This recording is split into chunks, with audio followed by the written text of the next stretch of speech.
ওরে বাবা রে, আর মারিস নে রে, আর মারিস নে। আমার ডানা ভেঙে গেল রে, আমার পা ভেঙে গেল রে। আমার কি পেয়েছিস রে? আজকের গল্প নীলমণি। এক জঙ্গলে এক বক থাকতো। সে খাবারের খোঁজে একটা পুকুর ধারে সে রোজ যেত। তো প্রতিদিনের মতো সে পুকুর ধারে যায় এবং সেখানে একটা সে মাছ দেখতে পায়, নীল রঙের মাছ। কি ব্যাপার, এখানে একটা মাছ কেন? এই মাছটাকে আমি পুকুরে ফেলে দেই। এ মনে হয় কিভাবে ওপরে উঠেছে, পুকুরে গেলে ও ভালো থাকবে।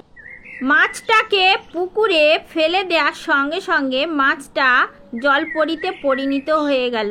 আবার সে ডাঙায় উঠে এলো আর বলল, বক ভাইয়া, ও বক ভাইয়া, আমি না আজ খুব খুশি। তুমি আমাকে না প্রাণে বাঁচিয়েছো। আমি এই ওপরে দাঁড়িয়েছিলাম। এ বাবা, তুমি জলপরি থেকে এমনি পরি কি করে হলে? আসলে আমি উভচর। আমি জলেও থাকতে পারি, আবার ডাঙাতেও থাকতে পারি। জলে হলে জলপরি, আর ডাঙায় হলে এমনি সাধারণ পরি। যাই হোক বক ভাই, তুমি আমাকে উপকার করেছো। আমি পুকুর পাড়ে আমি আটকে গিয়েছিলাম, জলে নামতে পারছিলাম না। তাই তোমাকে খুশি করে আমি এই নীলমণিটা দিচ্ছি। এই নীলমণিটার কাছে তুমি যা চাইবে তাই পাবে, এমনকি তোমার জঙ্গলে যারা অসুস্থ তাদেরকে সেবা করতেও পারবে। বক বেজায় খুশি হয়ে সেই নীলমণিটা মুখে করে নিয়ে জঙ্গল থেকে ফিরে চলল তার বাসার দিকে। বাসায় এসে তার বাচ্চাদের কাছে নীলমণিটা দিল এবং সব ব্যাপারটা খুলে বলল, আর বাচ্চাদের বলল, বাচ্চারা তোরা এই নীলমণিটাকে লুকিয়ে রাখিস। হ্যাঁ মা, চিন্তা করো না, আমরা ঠিক এই নীলমণিটাকে লুকিয়ে রাখবো। তারপরে সে নীলমণির সাহায্যে বনে জঙ্গলে যেখানে যার কোনো অসুবিধা হতো সেই নীলমণি দিয়ে উপকার করতো। এমনকি একসময় একটা টুনি অসুস্থ হয়ে পড়ে, এই নীলমণির দ্বারা তাকে বক সুস্থ করে। এই খবরটা চারিদিকে ছড়িয়ে পড়ে। জঙ্গলের এক শকুন ও কাক দুজনে সমালোচনা করতে বসেছে। কাক বলল শকুনকে, ও মামা, আমার কাছে খবর আছে। আমাদের ওই বক একদিন যা চুনোপুটি খেয়ে জীবন উদ্ধার হতো, সে এখন নাকি যা খুশি করছে। ও নাকি একটা পরীর কাছ থেকে নীলমণি পেয়েছে। কি বলছিস রে কান্টু, এটা সত্যি কথা?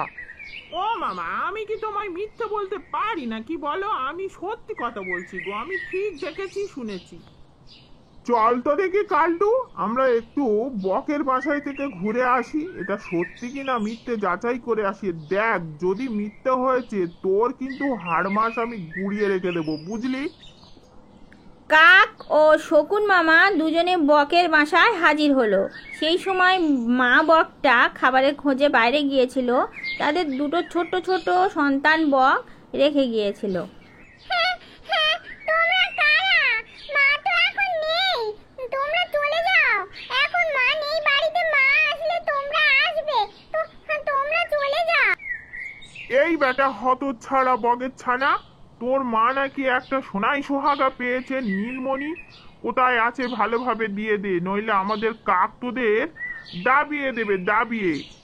কাকের অত্যাচারে সেই ছোট্ট ছোট দুটো বকের ছানা তারা খুব ভয় পেয়ে গেল এবং সেখান থেকে তারা দুজনে উড়ে চলে গেল। আমরা চলে যাচ্ছি, মা আসলে ঠিক বলে দেব। সেই সুযোগে শকুন মামা সেই লুকোনো নীলমণিটা নিয়ে চৌপাট দিল। আমি নীলমণিটা পেয়ে গেছি, হুররে! বক মা তার বাচ্চাদের জিজ্ঞেস করলো, তোরা কাঁদছিস কেন রে? বাচ্চা বক দুটি বলল, ও মা, তুমি যখন ছিলে না, ওই শকুন মামা নীলমণি নিয়ে চলে গেছে। এদিকে শকুন মামা ও কাক ভীষণ খুশি। কি চাইবে ভাবছে, এমন সময় মাথায় তাদের একটা টং করে পাথর পড়ে মাথাটা আলু হয়ে গেল। এদিকে বক পরীকে ডেকে পরীকে সমস্ত কথা জানায়। পরী সমস্ত কিছু শুনে বলল, ওই নীলমণি বক আমি তোমাকে দিয়েছি, তোমার ছাড়া ও কারো কথা শুনবে না।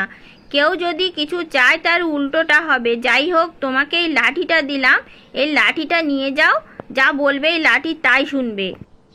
বক সেই লাঠিটা সঙ্গে করে নিয়ে শকুন মামা ও কাকের যেখানে ডেরা আছে সেখানে উড়ে যেতে লাগলো এবং সেখানে হাজির হলো। শোনো শকুন মামা, তুমি আমার নীলমণিটা দিয়ে দাও। এই নীলমণিটা এখন তোর নয়, আমার। জাদুই লাঠি, কাজ দেখাও।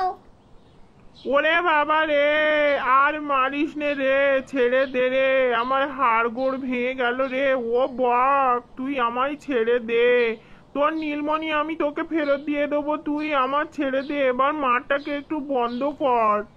আচ্ছা লাঠি, থেমে যা।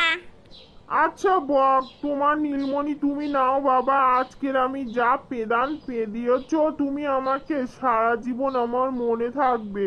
আমার গায়ে ব্যথা হয়ে গেছে, তুমি তোমার নীলমণি নিয়ে তোমার বাসায় ফিরে যাও।